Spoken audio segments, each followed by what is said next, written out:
the entire global world, and it has just taken the world by storm. Yes. GB Reddy గారు, నరేంద్ర మోడీ గారు 19th రోజు ఆయన ప్రసంగంలో ప్రధానంగా సెంటరిక్గా మాట్లాడినటువంటిది మానవ్ అనే వర్డ్ను ఉపయోగించారు. అంటే హ్యూమన్ సెంటరిక్గా ఏఐ ఉండాలనేటటువంటి అంశాన్ని ఆయన స్పీచ్లో మొత్తం అదే అంశం మనకు కనిపించింది. Responsible, accessible, standard and safety and security అనేటటువంటివి ఆయన ఇండైరెక్ట్ ఫార్మెట్ వర్డ్స్. మీరు ఎట్లా స్పందిస్తారు ఈ అంశం పైన?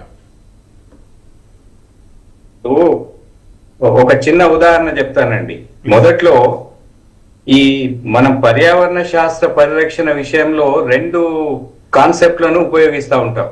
ఒకటి ఆంథ్రోపోసెంట్రిజం అంటాము, అంటే అది మానవ కేంద్రీకృత విధానం అన్నది. అదే విధంగా ఈకోసెంట్రిజం అంటే పర్యావరణ కేంద్రీకృత ఉన్నప్పుడు అక్కడ ఏమంటామంటే మనం అన్ని మనుషుల మీదనే కాకుండా మనం మొత్తం పర్యావరణం మీద దృష్టి పెట్టాలని అనుకుంటాం. అది అక్కడ accepted practice.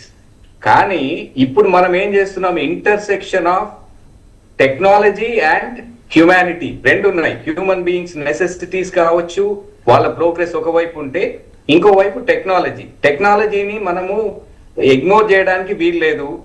Somebody rightly said technology is a faithful servant but difficult master అని చెప్పి. అంటే మనల్ని ఒక టూల్ గా ఉపయోగించుకున్నంత కాలము అది మనుషులకు ఉపయోగపడుతుంది, మానవాళికి కూడా ఉపయోగపడుతుంది. ఇప్పుడు ప్రైమ్ మినిస్టర్ మోడీ గారు చెప్పింది కూడా అదే. దేనికైనా ఇప్పుడు ఈ మనకు ప్రెస్ రిలీజ్ చూడండి, latest press release from press information bureau, దాని న్యూఢిల్లీ డిక్లరేషన్ లో కనిపిస్తా ఉంటుంది. ప్రతిదీ మన హ్యూమన్ సెంట్రికే కనిపిస్తూ ఉంటుంది. అంటే దాంట్లో మన ప్రైమ్ మినిస్టర్ గారు ఏం చెప్పినారో అదే మనకు ప్రతిబింబిస్తుందని అనుకోవచ్చు. ఇప్పుడు ఏఐ ఫర్ సైన్స్ అంటాం. ఇప్పుడు సింపుల్ లాజిక్ ఏంటంటే, నేను ఒక్క నిమిషం ఎక్కువ తీసుకుంటా. 1995లో మహాత్మా గాంధీ ఒక 7 సామాజిక పాపాలు లేకపోతే తప్పిదాలు అనే విషయాన్ని ఆయన ఆవిష్కరించారు. చాలా మందికి తెలిసి ఉండొచ్చు. 7 సోషల్ సిన్స్ అని చెప్పి యంగ్ ఇండియా పత్రికలు రాస్తారు ఆయన. దాంట్లో 7లో 5 ఇప్పుడు మన ప్రైమ్ మినిస్టర్ గారు చెప్పిన దానికి వర్తిస్తాయి. ఇప్పుడు వెల్త్ వితౌట్ వర్క్ అన్నారు. అంటే వితౌట్ వర్క్ వెల్త్ వచ్చింది అనుకోండి, అది పాపం కిందనే వస్తుంది. ఇప్పుడు ఇంతకుముందు మన ప్రీతం రెడ్డి గారు చెప్పినట్టు ఈ మనుషుల్ని రిప్లేస్ చేసి వచ్చేది కాదు ఇది.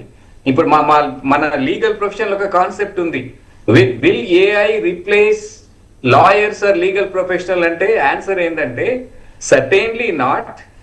AI the lawyers who are not using artificial intelligence will be replaced by lawyers who are using artificial intelligence అంటాం.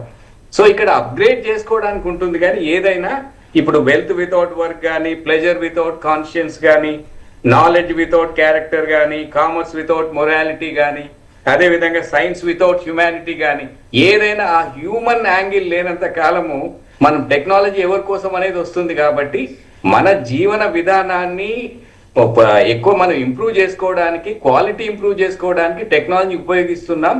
అందుకోసమని వారు ఈ ఇంక్లూజన్ అన్నారు, డెమోక్రసీ అన్నారు. ఏఐ సావరింటీ కాదు, ఇక్కడ హ్యూమన్ సావరింటీ ఉంటుంది. At the same time inclusiveness, equity ఇట్లాంటి పదాలను ఉపయోగించారు. కాబట్టి ఖచ్చితంగా ప్రధానమంత్రి గారు చెప్పింది 100కి 100 పాళ్ళు కరెక్ట్. ఆ విధంగా ఇది ఇక్కడ మాత్రం మనం ఆంథ్రోపోసెంట్రిక్ అప్రోచే వెళ్ళాలి, టెక్నోసెంట్రిక్ అప్రోచ్ కాదు. Technology is for us, we are not for technology అన్నది కాన్సెప్ట్. దాన్ని మన ప్రైమ్ మినిస్టర్ గారు చెప్పినారని నేను భావిస్తా ఉన్నాను. ప్రీతం రెడ్డి గారు, is India ready to accept this technological revolution?